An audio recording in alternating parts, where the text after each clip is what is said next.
David, for a good time, what number should I call? The number would be 612 451 6258. 612-451-6258 or 612-451 malt for all of you adult beverage enjoyers. Oh, that's good. I was thinking more of the milkshake persuasion malt. That works. Or malted milk balls. Yeah, the problem is I'm lactose intolerant, so I like the beer option better. That sounds good. Now, if I call this 612451 malt, what can I expect? You can expect a greeting from the hosts of the CloudCast and a an opportunity to leave your question, comment, whatever it might be, and we'll probably air it. I mean, why wouldn't we? Unless you're like profane or something like that, we'll likely air anything that gets put on that voicemail box. All right, here's your opportunity to be famous. Again, that's 612451 malt. CloudCast famous. That's what you're. Don't miss the opportunity, please. Now when are we making the transition to the show formerly known as the Cloudcast? Is So that in I think August? like yeah. So when we're moving mid August, gonna have a little bit of time off there. So it could be like a Labor Day kind of a rollout. If we could take a few weeks off there, that might work. But we'll have some in the can already. We'll be at least a week ahead. Maybe we'll record one in advance. And so I'd say first week of September, the show formerly known as the Cloudcast will reemerge. It's great. And what are you hoping for in this new iteration? Are we gonna be new? Are we gonna be edgier, better, smarter, or are we just gonna go for the lowest common denominator? I don't know that I can be edgier. I think uh, a general dullness is all that you can expect from me. You can be edgier if you want, um, but I do. So I have really enjoyed. Not that I don't enjoy talking to you. That I think is the bulk of my enjoyment. But bringing on these guests is pretty fun, and the broadening the scene as I'll be on the other side of the country, essentially broadening the scope of the kinds of guests we might bring on, and maybe making that like an object for uh, forming relationships. Like the kind of people who might be interesting on the Cloudcast. Those are the people I'm going to be looking for in Little Rock. What about like Walmart executives? That would be fun. Yeah. Huh. Which chapter of Genesis would work for a Walmart executive? Oh, look Maybe at this, Genesis chapter 19.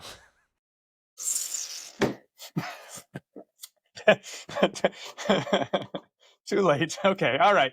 Well, actually, so I don't have much to say about Walmart except it was an object lesson because I really don't know about the corporation. It was an object lesson in this book that I was telling you about just before the show. Start with why, and one of the manipulations that are popular in marketing strategies is chasing prices, right? So always low prices, right? This is Walmart's defining characteristic: always low prices. And it's interesting to think through the ethics of low prices, uh, because if you then this comes up. I've thought about this like in the context of small scale farm produce, right? If you want to make enemies quickly in a market, you undercut all of the other sellers, right? So you can do it for a little while, and especially if you've got capital to work with, and you can drive everybody out of business, or you can lower the prices so it's unsustainable in the long run. And I think that is it's an interesting contrast to like inflated prices, where you're pushing your finger on the scale and overcharging for something. It's interesting to contrast the ethics of those two different things, Hmm. Okay, so clear because both work. Because if you charge more for your product, think people will inevitably think it's more valuable, right? i.e., luxury companies, right? So there's a psychology at play there. People are willing to pay more for a brand. Yeah. And so would the hazard be that what you're playing into, or what you're attracting from consumers is vice, right? You're aiming at the vices inherent in their flesh in order to attract their business. That there's like you can certainly do that, and of course you get vice industries that so blatantly do that. But it's possible to do that, to cater towards avarice. or pride in your, in your business dealings. So can you apply this? And maybe you have to do it antithetically, but doing evangelism. What should we be aiming at? Yeah, I mean, that's a great question, right? So what we are aiming at is the salvation of souls, right? The salvation of souls through the forgiveness of sins. I was thinking about this yesterday as I was preaching on "Judge not, lest you be judged," and of course, Jesus is critical of the fellow who says you've got a speck in your eye while he's got a log in his own eye. And of course, we all, like this is great because it's misapplied all the time. But Jesus says, first remove the log so that you can help remove the speck, right? That's the goal, is that you would be removing the sin from people's lives through the proclamation of the gospel. Right? Yeah. So okay, there's a great direct parallel here then in Genesis 19, because Lot goes, he's like, guys, maybe you just like shouldn't do this. Maybe this is a bad idea. And they go, well, who made you the judge, you foreigner? Right, And right. I see so many parallels that the only judgment we're willing to make is that we should never judge anything ever. Right, right. Yeah. And so why is it that it ends up being, what is it? It feels like an equilibrium position. It's like there's virtue at the top of the hill, and as soon as you start sliding down the hill, you don't stop really until you reach the bottom, where you're no longer allowed to make judgments about moral questions, right? So like you might start by saying, well, what you do behind the in the privacy of your own home is your own business, and nobody has anything to say about it. But as soon as you've slipped from that position of like there's right and wrong universally, regardless of whether or not you're sovereign over your own house, as soon as you step from that position, you're on this slope that inevitably ends in exactly what you described, right? Yeah. So this is very pertinent because this is our operating American ethic, which we get from a utilitarian like John Stuart Mill. The idea is, well, if it's not hurting anybody, then I can do it. And this is built into our American liberty. I really want to challenge the notion though, because maybe okay, so let's just for the sake of argument say that that's true. Here's the challenge though: everything you do does affect your neighbor. That's true. That's true. Who was I listening to? Just a brief clip of Matt Walsh talking to Jillian Andrew. Who's the fitness lady? Jillian something or other. Oh She's a yeah. lesbian, married to a woman. And Matt Walsh, she was trying to get Matt Walsh to explain to her. I just heard a few minutes of it, and it was interesting to hear this conversation. She was trying to get him to explain to her why her marriage to a woman has any bearing on his life. And he made this important distinction, which is that it's not your specific marriage that has an impact on his life, although maybe it does, right? If you have any kind of interaction, it may, but that's not the argument. The argument is that in principle, if we are redefining marriage, this has an impact on everybody, right? And if you define a marriage away from protecting a procreative union, now you're impacting absolutely everybody. And your individual, decisions, your individual immorality is a part of that, right? It's a fascinating way to approach it. That's really helpful because like people are generally right when they say what I do is not impacting you, at least not immediately, right? But it is certainly impacting you immediately. Yeah. Who's the guy who kind of looks like you, who's a pastor in Moscow, Idaho? He's a little bit shorter. Toby. Uh, Toby Sumter. Toby Sumter. I wanted to say Toby Flenderson, but I knew that wasn't right. And That he's guy's great. Everybody loves Toby. are you We need more nuts? office quotes. But he's so on his marriage book, which I've used before, sections of it for premarital counseling. What is it? No mere mortals.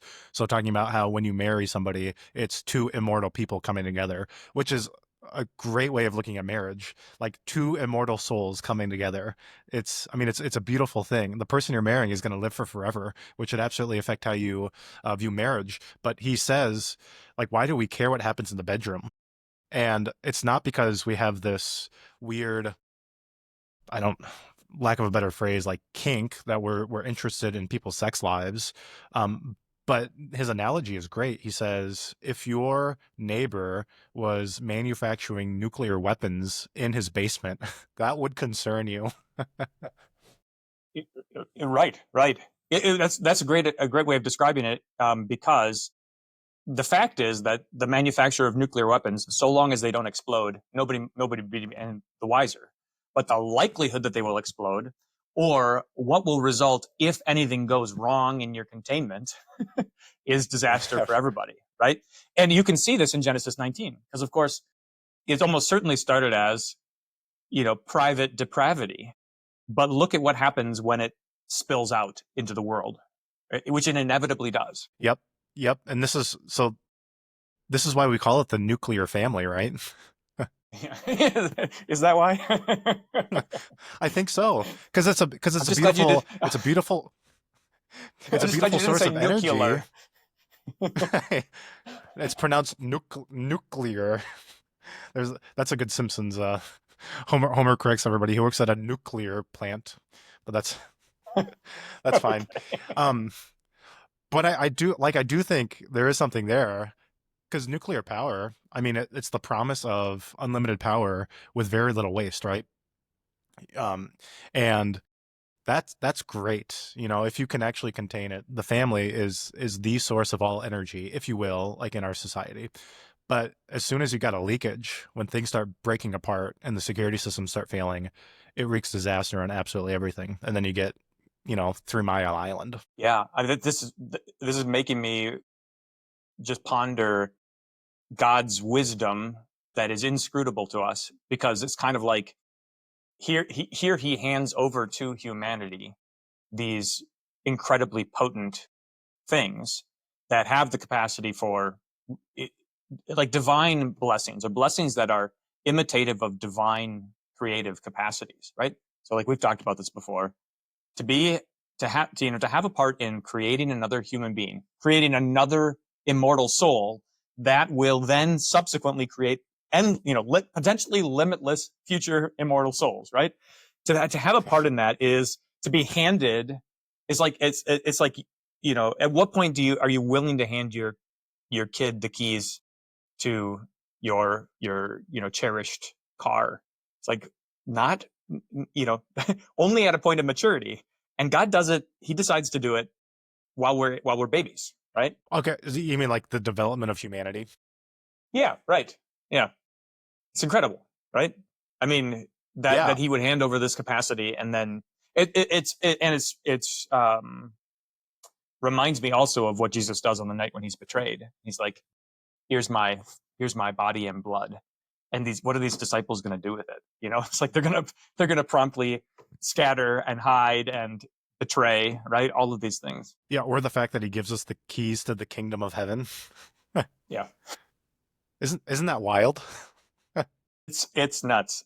Yeah, I mean, I love it when people are like, but pastor, it's like, you're just another guy, and I'm like, yeah, you're telling me I didn't ask him to give these keys to us. Man, this comes up every now and then. It's usually a relative, but beginning of the service, at least I forgive people at church. I don't know what you say anymore at the beginning of the service, but I like forgiving people's sins, Pastor Buchs, and it'll come up. Well, who gave you the right?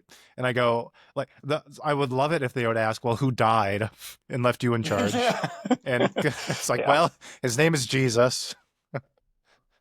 That is directly connected to one of my favorite Old Testament stories, the rebellion of Korah and Dathan and Abiram. And they essentially, it's like they essentially say, who died and made you boss? And Moses is like, I really tried not to have this job, and God forced it on me. And now, okay, you guys stand over there, and let's just let God sort it out. And I mean, if only we had the gumption to do that, right? I mean, this is the incredible thing. So full circle back to marriage. That's exactly how we're called to behave, right? So God has handed over this incredible thing, and the world is like, well, who says that you get to decide how this is oriented or how this plays out? It's like, well, I mean, we're just going to do it the way God told us to do it. And the earth will open up and swallow you if you reject it. That's all there is to it. Yeah, I think that's incredibly wise.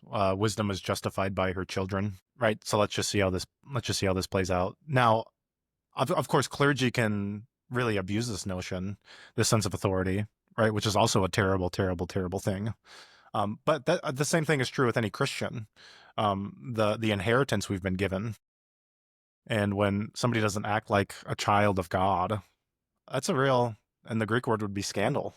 So all of humanity, so in a sense, right? Because we say this, in a sense, all humans are children of God. In a particular sense, right? We've all been created by Him. Now, you have to be adopted back into the family through baptism, right? So there's this kind of dual family thing going on, I think. Does that sound right? Where we become children of God. But so since every human, though, has been created by God, we've been given incredible authority on earth to create souls, to play God in a sense, because God creates Adam and Eve, and then after that, all of the work is done by humans, of course, through His providence, because it's God who opens the womb. But he gives us the keys to do this incredible act. This is why the evolutionary explanation for sex is so disgusting in a sense, because it just treats us like animals. Yeah, that's right. And it doesn't bear out in anybody's actual lives. It's like everybody knows that it's not merely animal, right? Everybody recognizes this. I was thinking about that, this moment when it was at the same time as the Me Too stuff, when there was all this stuff about consent, right? And I remember I was enrolling in a graduate program, and I had to go through some consent training, and it was like graphic novel style. What should you do? And it was like here's a scene, and it was like a graphic novel picture of a scene. How should you A, B, C, or D? What should you do under these circumstances? And it was awful. It was terrible. It was really, but I was thinking about the notion of consent and what here's this really great idea before you do this thing that we've all said doesn't really mean anything. You better make sure you have proper consent, which is kind of like, well, that's what marriage has accomplished this entire time until you told us that it was just animal behavior, right? Oh, that's really good. I read a good quote by Theodore Dalrymple, a British psychiatrist. He said, um, "Every animal, of course, has sex, but only humans make love," Yeah, which I thought was that's a good. really good turn of phrase. And of course, I mean, this is a biblical notion too. I mean, like, read Song of Solomon, and there's a reason why the church fathers loved it.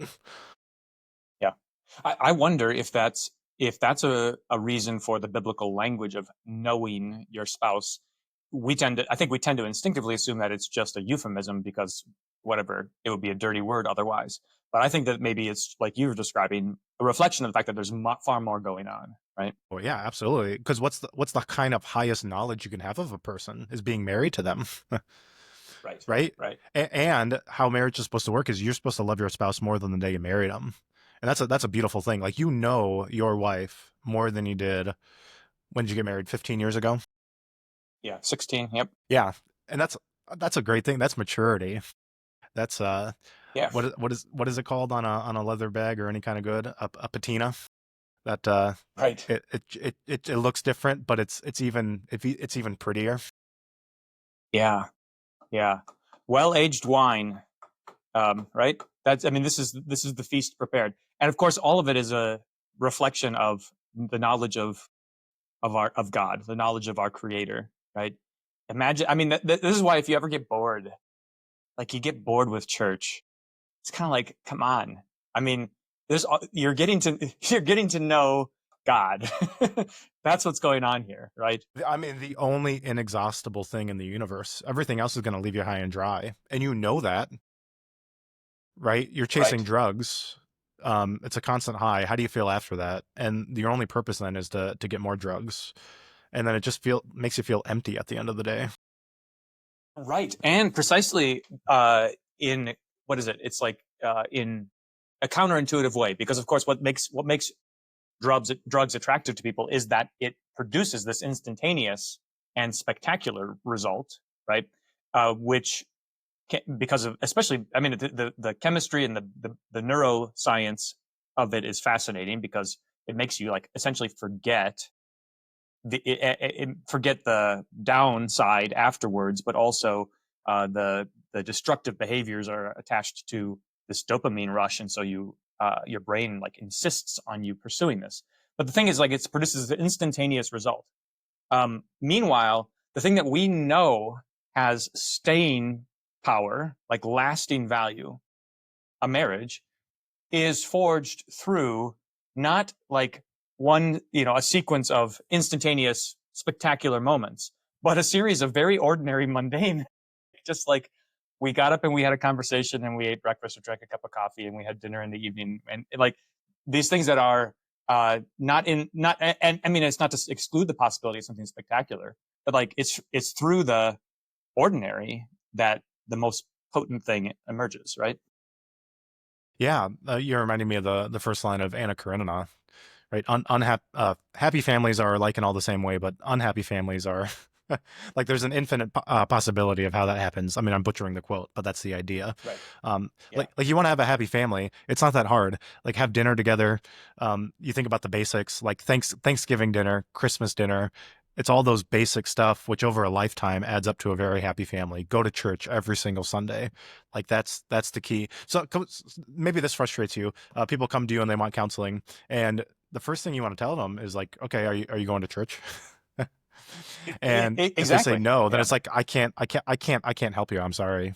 Like I really want to, but that's got to be step number one. Yeah. Which is, I mean, the thing is that this is not rocket science. This is basic, I don't know, common sense, right? So you say, I want, take fitness, right? I want to bench 200 pounds. It's like, well, are you lifting at all right now? You know, it's like, you can't, that's not going to just happen overnight, right? Or for me, it's very often been in dealing with relationships between people.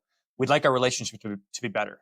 Okay, well, like, are you having just normal conversations with each other for any amount of time about things that don't get you all fired up, right? Because if you're not, like, if you're not even trying to have a decent, humane conversation, civil conversation about things that aren't earth shattering, why we can't talk about serious stuff, you know? Right.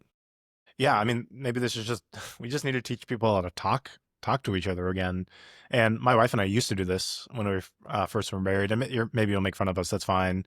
But when we were going to bed at night, we would just tell each other what our highs and our lows were for the day. And I thought it was very helpful, just processing the day. And oftentimes the highs were just something like I loved it when we played a board game together or something like that. Yeah, yeah. I'm thinking about how you were disparaging Warren Buffett last time for his pursuit of money. But the insight that Warren Buffett gave us was that if you want to be rich, you buy and hold, right? You just buy and hold. You don't chase, you're not a speculator, right? And he just misapplied it, to the wrong goal. Yeah. I think that's very insightful. Pick the right thing. Pick something that's worth doing. And he's been happily married, right? Yeah, I shouldn't say I don't know one way or the other. Okay. I mean, there's something admirable about it. I thought it was strange because he lives in like not a fancy house at all in Omaha, right? Out of all places. Which we're gonna get lots of calls from our Nebraska folks now. What do you got against Omaha? That's fine. You Cornhusker fans are living in the 90s. I'm surprised if you even have an internet connection.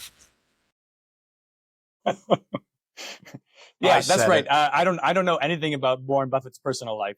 Just that, and maybe, I mean, it could be that like you could write off his kind of pursuit of wealth as this was his hobby, right? It's like, you've got New Yorker magazines framed on your wall. He's got a big pile of cash, right? So, well, that'd be fascinating. I mean, especially if the dollar bills were from 30 years ago, they look quite different. That's fun when you run into one of those.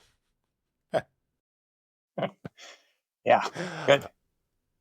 Okay, hey, so just back up real quick. Just one comment. You mentioned. I just have to throw this in there. You mentioned how you saw a connection to Luke 6 in Genesis 19, right? Who made you our judge, right?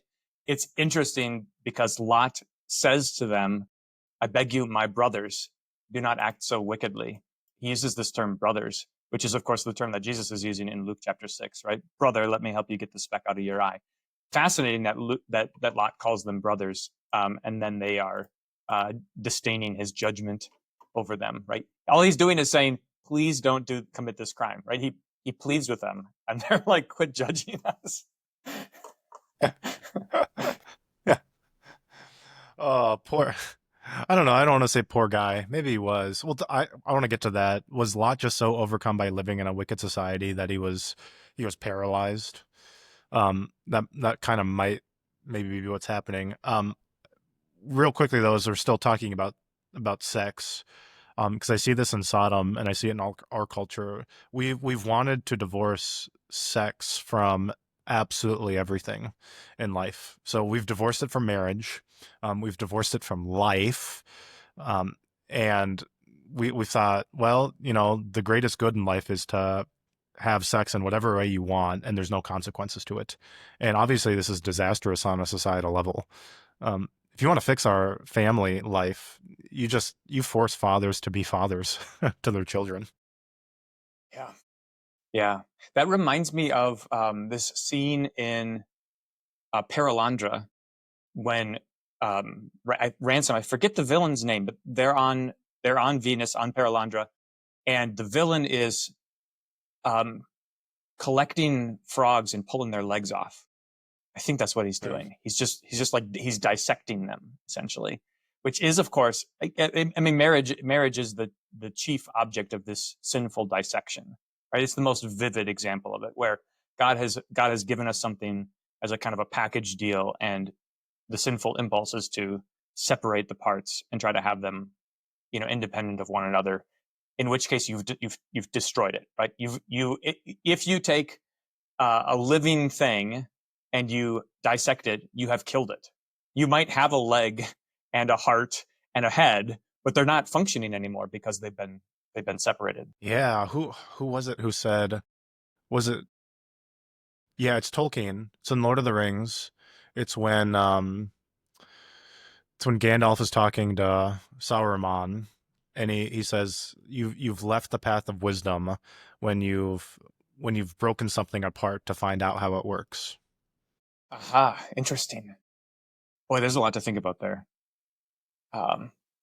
Yeah, it's in the great scene when he looks at his robe, and he notices he's no longer white, but he can actually see all the colors of the rainbow in his robe. Yeah, I want to chew on that some more. The idea of because of course James Jordan gave us this creative action that involves taking things apart and then reassembling them, right? So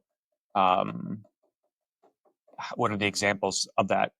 Like, I mean, in baking, for instance, right? So you break things down into their constituent parts, and then something emerges, something new, and that's what God, right? God takes a rib out of Adam and makes a new life out of it, right? So it'd be interesting to just sort of suss out what's categorically different about that than what the sinful human inclination is, right? The sinful man wants to just take the rib out and have the rib, right? I'd like to just have the rib.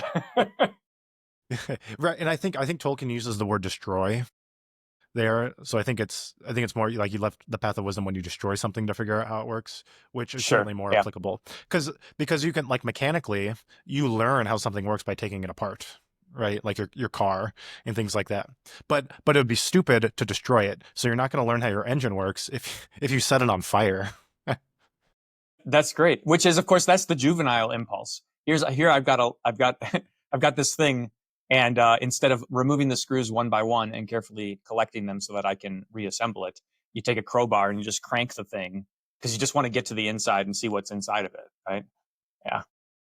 That's right. Now, I got a voltage meter yesterday. We replaced a switch, and it came in like the most horrendous plastic packaging, that hard plastic packaging. And that's where I'm very sympathetic to just taking an axe to the whole thing.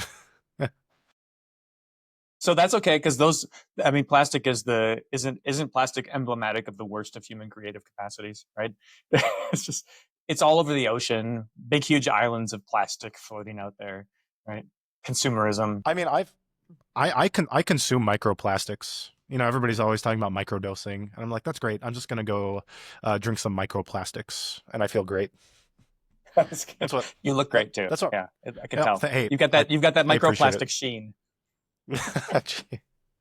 It's done wonders for my hair. Um, but so speaking about destroying, I mean, but when you apply that to human life, there are certain things you just can't take back, right? So Yeah. you set a car engine on fire. I mean, unless it's like a real rare antique, what's the harm done? You can always get a new engine, but you take a human life, you're not getting that back until the resurrection. Yeah. Yeah. I think that that's the most harrowing thing to me about media portrayals of violence.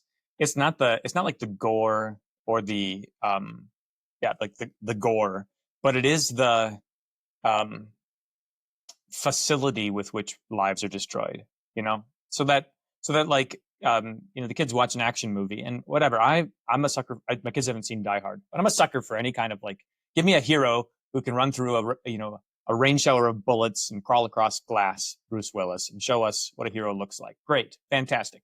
I'm a sucker for that kind of stuff. But it really does break my heart when like the kids can imitate somebody dying. You know, it's just like, oh, he's dead. It's like, ah, that should be more serious. This is a terrible thing, you know? Right. But in a way, it just doesn't it just mirror how little we value life? Right, right. Yeah. But yeah, you're right. It should be more of a solemn thing. So Mm. this opens a door to you know, a conversation about God's destruction of Sodom, which I wonder how people think about it, because of course people react to the wholesale destruction of the Canaanites, you know, that genocidal God of yours, right? And in fact, Christians, well-meaning Christians, try to write it off, right? Try to explain it away. The, you know, the men, the women, the children, the animals, all of it devoted to destruction. So here God destroys Sodom with fire and brimstone, and he's completely justified in doing it. It's not wanton destruction. It's not it's not hateful either, except that he hates their crimes, that, you know, he hates their wickedness, right? And he hates the perpetrator of wickedness because of their wickedness. But it's not hatred in the sense of like, you know, one brother smacks another brother because whatever, he stole something from him. It's a different kind of hatred. Um, but I'm just thinking about the nature of that destruction, right? Who does it? Who is worse? Humanity in their destruction of life, or their low value of human life, or God in his destruction of human life here in order to preserve in order to preserve righteousness. You know, the world can't see it though. They can't see the distinction. Yeah. Yeah, well, if you don't believe in a moral standard, it's like who made you judge? There is no judgment. Then yeah, of course you can't see the distinction. Right. Right. Yeah, I so yeah, that's a good question. How does the world see the destruction of Sodom? Because I think you have to apply a worldly lens to it. They would see, oh, destroyed it for homosexual relations or their desire to do so. Well, that's clearly wrong. But on the other hand, you have somebody who wants to engage in a consensual act. So I think the world would be conflicted reading this. They would see partial wickedness, but maybe not in the completely the wholesome way that it's so wicked. Right. Yeah. Yeah. And of course, as would, I mean, this is our instinct too, and I think it's accurate. I think it's right. Lot should have. I mean, Lot deserved to be destroyed too. He was about ready to throw his daughters out there in the mix. I mean, That's disgusting. it's disgusting. Yeah, yeah, Yeah, I mean, he should have offered himself, right? He said, "You guys aren't getting to these men unless you come through me." And if he that would be the true sign of faith, because if he actually knows who these guys are, angels, I mean, he knows what they're gonna do, which they end up doing. They blind everybody. yeah. Right, right. I mean, so yeah. Speaking of angels, you got angels with you. I mean, they constantly see the face of their Father in heaven. I mean, what magnificent creatures! Your version of Christianity is so diluted if you don't believe in angels, and maybe we don't talk about them enough. I mean, there is the side piece of being obsessed with them, but I find more often most people don't actually believe in them. Right. What did we got? Did we get ruined by the 1990s classic television series Touched by an Angel. Because I mean, the description, like my favorite biblical description of them, it comes in Second Kings when Elisha prays that his servant's eyes would be opened and he would see the host on the hillside around them. Those who are with us are more than those who are against us. And if you have eyes to see it, which, I mean, that's what we're given by faith, right? Eyes to see it. These are not creatures who are subject to human weaknesses, which is what the popular portrayal of angels is very often aiming at, right? Like, oh, they're just like us. No, they're not. They've been confirmed in their goodness, and they're mighty. So, knock it off. Yeah, one angel killed. How many was it? It was 100 and was it 150,000 or 185,000 Assyrians in a single night? Yeah, right. They woke up in the morning and smokes. There were all the dead bodies. I love it. Yeah, right. So you think about that. That's one angel. And I mean, do you ever get the goosebumps? And maybe we're just cold and heartless, but like singing the Sanctus, Lord God of Sabaoth, it's like Lord God of heavenly armies of angels. And he sends those angels to protect us. And man, that should give you a godly confidence. Right. And in the preface that leads into it, right, with angels and archangels and all the company of heaven, which it doesn't line up, but it reminds me of Hebrews 11 or 12. Therefore, since we are surrounded by such a great cloud of witnesses, right, which is of course referring to the faithful, but you get, in that cloud of witnesses is all of the angelic witnesses to God's glory, right? So archangels, I always thought it was funny that it's in the plural, because there's only one archangel specified in the Bible, and of course that's Michael. And do you subscribe that Saint Michael is Christ? I that's what I'm inclined to see because of Revelation. Right, it's Revelation where Michael defeats the serpent, which makes sense. It makes sense to me. I know that there's a robust argument for it. I'm not familiar with it, and but yeah, it makes sense to me. Well, so think about the term arche. I mean, he is the source of the angels, right? Yeah. Right. I think what's so incredible thinking about this, and we're gonna, of course, well, you're gonna be gone, but we're gonna have our pastors' conference on St. Michael's Day, Michaelmas. It was great. We had it on the Sunday last year. I loved it. But like the reflection is, before Jesus identified with the humans, he identified with the angels, right? In Daniel. And so he appears as the angel of the Lord throughout the Old Testament, right? And everybody always loses their stuff when they see him, because how terrifying is that to see the pre-incarnate Christ identifying as the angel of the Lord? The real miracle is that he chose not to permanently identify with them, but he chose to become a human being. Yeah, which is, I mean, that's great. That's all over Hebrews, right? To which of the angels did he ever say, nope? He identified with them, but no, that's a great observation, and it, I love how it forces both a humility and a dignity on humanity, right? It's like, you're not the only creatures who are about whom God cares, right? You're not the only ones, right? But for quite in spite of you, you are the crown of his creation. Yeah. Right. Yes. Yeah. I think part of our key issue is a misplaced humility and a misplaced confidence. And I think part of the key of life is that having those things straight. I think this is what happens oftentimes when we talk about closed communion. We have a misplaced humility about it, because we want to be humble. Okay, great goal. And so what that leads us to do is say, well, who am I to deny communion to somebody else? So I really understand what you're saying, but I think it's a misplaced humility. Heaven forbid, and we've talked about this, but that you would actually believe what you say you believe.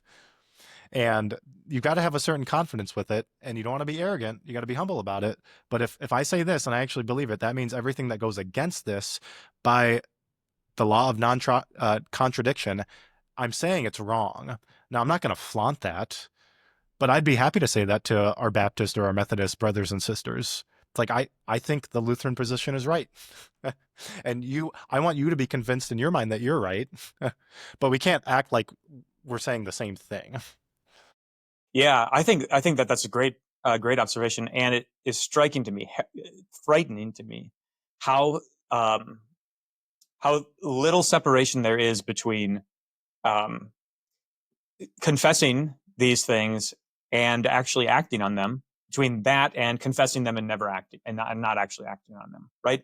Because we place so much stock in what people say, that it's very, very easy to be hypocritical, right? So why do you say to me, Lord, Lord, and do not do the things that I say? He wouldn't have to make that kind of a observation or ask that kind of a question if it wasn't like the easiest thing in the world to say all of these things, and worse, to convince yourself that by saying them you've actually believed them, right? I mean, that's the terrifying thing, which even Paul is afraid of, right? This is why I discipline my flesh, lest in the end I'd be disqualified, right? It's like Paul is afraid of that. We should be a lot more scared about holding fast to our confession, right? Yeah, that's really good. I was thinking about this. If you want to be politically popular, I think this is probably in any Christian denomination, but I find it especially true in ours. If you use the word outreach and missions and all of those tag words a lot, like people are going to start paying attention because we love those things, and rightly so, because that's what we're supposed to be doing. But man, it's just sometimes it just seems so empty. Like sometimes we're just saying the right things. Oh, we need to be about outreach. Well, okay, I agree, but like, what's the concrete thing that we're actually going to do here now? Yeah, right, right. Yeah, there's a balance there, tension. I hate the word tension. There's a tension there between like the effectiveness that you gain from programmatizing things and also what you lose in actually doing stuff, right? So, how often is it that just take like synodical publication of reporting about things going on in the synod? Okay, so you've got somebody, and I just lay that aside and just think about reporting on any event in the news, generally speaking. So have you ever been in the newspaper? Like you had your photograph and somebody reported a story about you. Has that ever happened to you Yeah. before? Okay. Yep. So I'm curious because this happened to me before too. Curious how accurate that reporting actually was. Did they actually report what happened with the detail and emphasis that you would have reported it? Okay. Yeah. So good question. So I'm trying to think how many times I've been in the newspaper. So when I was in 7th or 8th grade, my picture was taken because we were doing a hydro car project at school, and that was pretty elementary. So that was pretty accurate because it's pretty hard to screw up that kind of reporting. Yeah, right. Right. And then a couple times when I was in high school, I was interviewed as a football player from the high school, and that was accurate because it was an interview that was publicized. Um, I we could talk about it sometime. I'm kind of shy talking about my college experience, but when I was in college, I was talked about in the newspaper, but not by name, and I'm probably a head case about, probably about that, but that would not have been the way I would have reported it at all. So what about you? Yeah, so I mean that's great. I'm thinking about one particular example for me when I was a mathlete in the 8th grade, and I won the local math counts competition and got to go to the Oh yes, national what's your tournament. favorite Yes. number? Yeah, 24. Thank you. Let's move on. 24. Okay. So, anyways, the Rochester Post Bulletin ran a story about me, and they took my picture, and they did this weird thing where they like projected a number. It was, I think, the fraction 1/4. Projected it behind me, and I was like sitting in some sort of a thoughtful pose. And there's this number projected behind me, and it was super. It was just like it was so contrived, and I don't remember that there were any like particular details of the story that were outlandish, but it was reported in a way to make it seem whatever more glamorous than it was. It was trying to be captivating.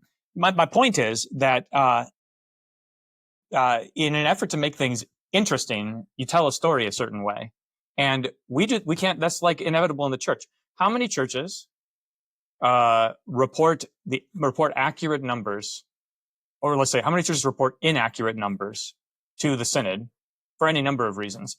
And even if you're not like reporting inaccurate numbers like of attendance, how many churches have inflated membership rolls? Like, okay, those names are actually on your list, but they're not actually members according to your own standards for membership, right? And why do you do that? Like, why do you have those numbers, right? Or, you've got multiple services during the week, and you report attendance numbers like recurring from people who come more than one time during the week to pad your stats, right? How often are people padding their stats, even in the church? It's of course, like, there's something about showing movement, showing growth, showing progress that's really, really attractive. But it just ends up being vacuous. It's like there's nothing there. Um, I can't remember why we started talking about this, but it's like the programmatization of things is super attractive because it does make things more effective, right? Like, when you measure things, you can manage them, but then there's also the risk that in measuring things you start to tell a tale, right? So, like, in order to inflate the measurements, in order to inflate your statistics. Yeah, no, that's good. Where, because where does your membership growth come from? It's like the least sexy thing in the world. Somebody has a child and you baptize them. Right. It's like, well, this is precisely what we should be celebrating. Or it's like really low hanging fruit. Somebody who hadn't been going to church for whatever reason comes back, and we ought to celebrate that too. Yes. Yeah. Yeah. Right. Right. Or, yeah, somebody in the church is caught in sin and repents on a Sunday morning. We should celebrate. I mean, this is great. The angels in heaven are rejoicing, right? Yeah, praise God. I love it. Yeah, we should celebrate these things, and it doesn't have to. Not every conversion story has to be Saul going to Tarsus. Yeah. Or the result of a successful mission outreach venture, right? Right, right. Now we're not saying that you should just preach the word and they'll come. You have to try something, right? And I think we're both trying this. This is why we publish stuff online, because I mean that's the hope. We could you did door to door. We could talk about that sometime. I'll be curious to see what you try in Little Rock. Um, Yeah. I mean, that's that's a great illustration of why would you bother going to door? Well, you could do it as a stunt, like this is an evangelism push, right? Or you could do it because you care about your neighbors. Like, I mean, we don't always have great opportunities to talk to our neighbors, but to knock on your door and ask you about whether you went to church this morning. And I'm curious because I got a church, that I went to this morning, right? Well, I mean, it's not glamorous, right? But it's on the same level as, like, um, Tim Allen peering over the fence and talking to his neighbor in Home Improvement. It's like, yeah, it's just what people do, they talk to each other. I love that. I love that gag. Never able to see his full face. Right, right. Good. So speaking of judgment, I want to talk about these sons-in-law and they're engaged to Lot's daughters, and this is often the reaction of judgment, and hey, we're gonna destroy this place, and this is so insightful. They thought he seemed to be jesting. Yeah, yeah, right. Because it can't possibly be true. Why? It's like in Second Peter. Is it Second Peter? They say to themselves, these days are going to continue as they always have since the foundation of the world, right? It's like never before has our city been destroyed, and it's been like this for who knows how long. So why would it happen now? Oh, that's the ultimate logical fallacy, especially when it comes to miracles, right? Just so what it's saying is, I haven't seen it, therefore it's never happened. But like, has it ever occurred to you that maybe there's a whole lot you haven't seen? So, so another Simpsons reference. Um, Bart starts making friends with Reverend Lovejoy's daughter, and he comes over to dinner, and Reverend Lovejoy's wife says, "Oh, I don't know about that." And Bart goes, "Well, no offense, lady, but the amount of things that you don't know could fill an entire warehouse." That's good. That's good. And I mean, yeah, it's offensive, and you shouldn't talk that way to adults. But um, I mean, we should have this humility about ourselves. Like, man, there's a ton I haven't seen. So I've never seen somebody come back from the dead, but I'm not going to write it off. Yeah. So what's the line there? Because of course in order to function properly in life, you have to operate with a certain amount of like, well, you can expect things, right? You can expect that the sun is going to rise tomorrow in order for life to go on, right? I can't just assume every night that it might not happen tomorrow. But maybe the operative thing there is you when there's an authority who speaks authoritatively about what will happen, then you have to admit of the possibility, even if it seems unreasonable to you, right? Right, yeah. So I mean, if we're just playing statistics, what are the odds that Jesus is coming back tomorrow? Very, very low, right? Because he hasn't done it yet. Yeah, So right. odds are he's not coming back tomorrow.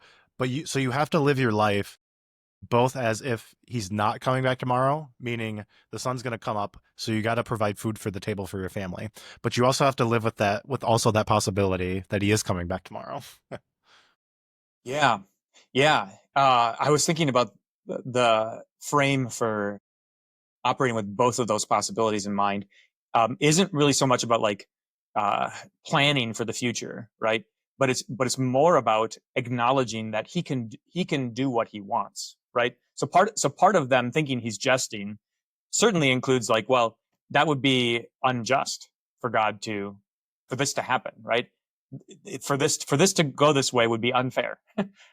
Well, sorry, but God can do what he wants, right? So he can come back tomorrow, and it would be even despite whatever plans you might have in store for tomorrow. Tomorrow might be like you're anticipating tomorrow because it's going to be you're going to go to the beach and you're going to get to enjoy some sunshine, and God is free to not let that happen, right? I don't think God's really taking into account my plans to watch Bachelor in Paradise, into his consideration for when he's going to come back. Yeah, yeah. So this is great. This is great. I had a conversation recently about this very thing because um, uh, the scriptures are full of admonitions to plan appropriately, like we've talked about that before, right? You have to plow when it's the season, and you have to harvest when it's the season, and that involves like you don't go to war until you've counted the cost and anticipated how many soldiers your enemy will have, right? So you have to do all of those things, and it is a balancing act because God also says do those things, but also like James tells us, right? Say if the Lord wills it, I will go to thus and such a city, next week. And that is the hardest thing. It's not the making of the plans or the changing of the plans that's most difficult for us. It's the handing it over to God's will, right? That is the hardest thing. Right. Yeah. Yeah. We got to live with this idea that we have moral agency, but also that providence is a thing at the same time. Yes. Yeah. Yeah. Huh. Which okay. So this gets me thinking about the use of Sodom in the rest of the scriptures, because of course, um, it's bad for them. I mean, it's a bad deal. They could have known better. They should have known better. I mean, basic humanity. But you don't have to be a Christian to know that what they were doing was wrong and wicked, and that there's a judgment coming. Right? You don't have to be a Christian to recognize that. And yet, striking that the scriptures use Sodom as an example of uh, people whose wickedness does not reach the level of wickedness of God's own people. Right? So it will be more bearable in that day for Sodom and Gomorrah than it will be for you, O Capernaum, right? Oof, man. Yeah. Yeah. That's bad. Well, because of course God in the flesh makes Capernaum his hometown and does miracles there, right? And they're like, oh, well, actually, what does Jesus say? What are you going to say to me? Physician, heal thyself, right? They Right, just want a right. miracle worker, and it's like, well, you got God living there in the flesh. What else could you want? Yeah, so Sodom's bad, but it's not the worst for what it's worth. Right, right. Yeah, But it does say something that if you become the measuring stick of wickedness, that's true. I mean, and that's the warning, right? So what is it is it in Hebrews, right? Therefore, let judgment begin with the household of God, right? What's the context there? Household of God. So he says, yeah, by faith. No, it's First Peter, right? Yes, yeah. For it is time for judgment to begin at the household of God.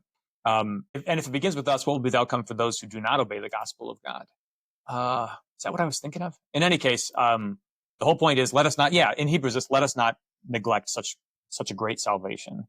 Yeah, I got to look up the reference.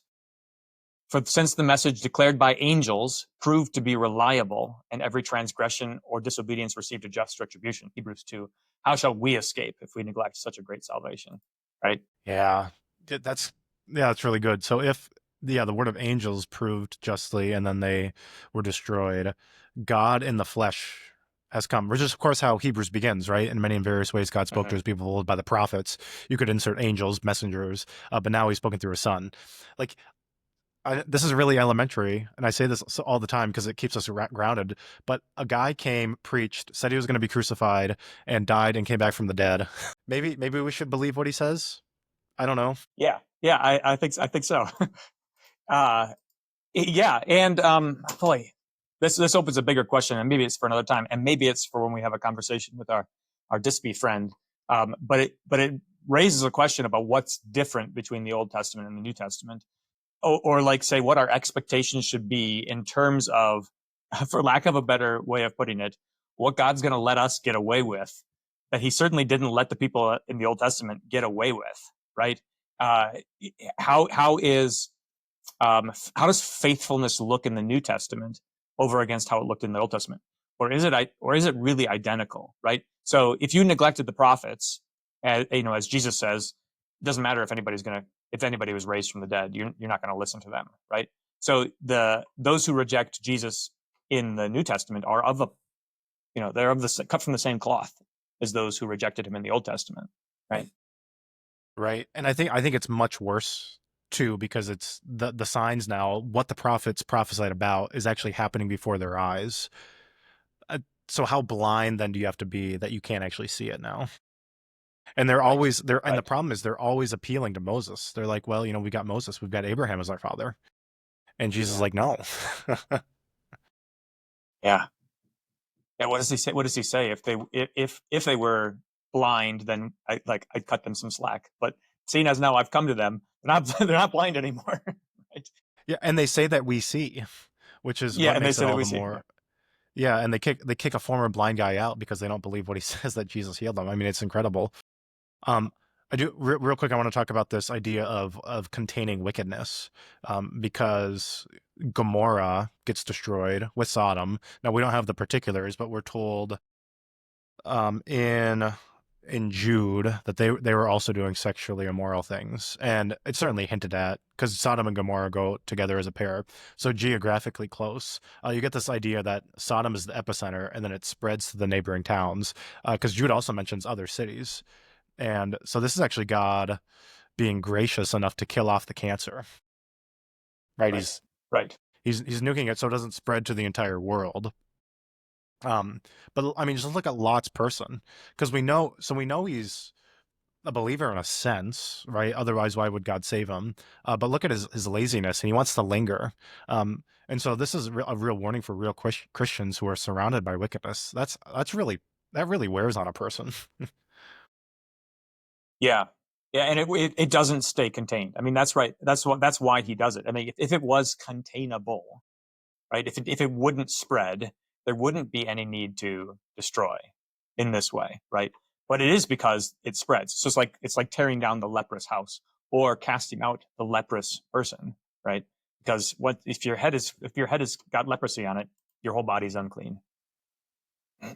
Right. Yep. And then so compare this with Judges 19. Literally, same exact story. Going to the town square, guy offers up his virgin daughters. But what actually happens there is they take him up on the offer, and there aren't angels there to protect the young daughters. Right. The man throws the concubine out to the crowd. Horrific story. So God limits evil. I think the question always is, where's the line? So when is he going to directly intervene to stop it? And up to his wisdom. I mean, because he wants us to see that there are real consequences for our actions. Yeah. I mean, that's great because it's always in service, not of like the containment of wickedness as though um, the world is going to be preserved, right? Because the world is going to be destroyed. So it's the containment of wickedness for the sake of the elect, right? Just this description of Jesus, right? Those days have been cut short because even the elect might have might have been lost if they hadn't been cut short during the tribulation, right? If possible, if it was possible, right? Yeah, right.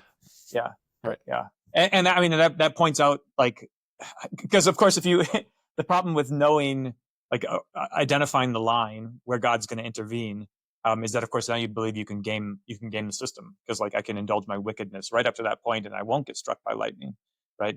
But the person who desires that is not really the beneficiary of God's action.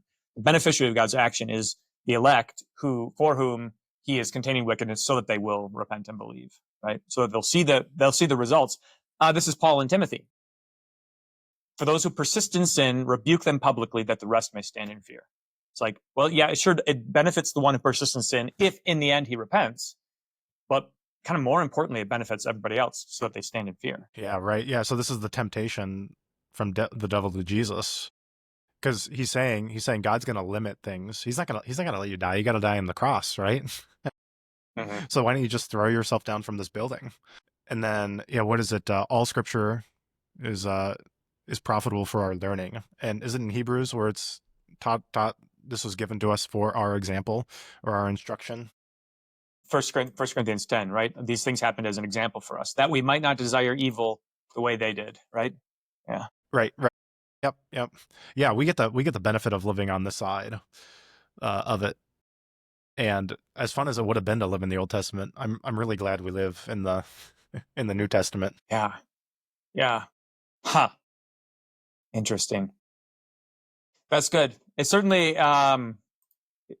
like you think about there's no sense in I'm thinking about the inclination to talk about what would be easier or harder, and it's just like it's different, right? Because it sure feels like it's a narrower way. It's a narrower way in part because in the New Testament, in part because the gospel is so lavishly proclaimed, right? In the Old Testament, the way doesn't feel that narrow because it's such a small group of people who have God's word to begin with. So it's expansive within this small realm. Whereas in our world, it's like the notion of Christendom is so broad and wide that there are lots of people who imagine themselves to be Christians who, on the last day will be shocked to be cast into the outer darkness, right? It's a narrow way, Jesus says. So I wonder if the Samaritans thought of themselves like that. Like we're the true way, we're the true Christendom. We've got this real temple over here. Yeah. Fascinating. Okay. Anything else we need to say about Genesis 19? Yeah, no, but I see those Peter Kreeft books behind you.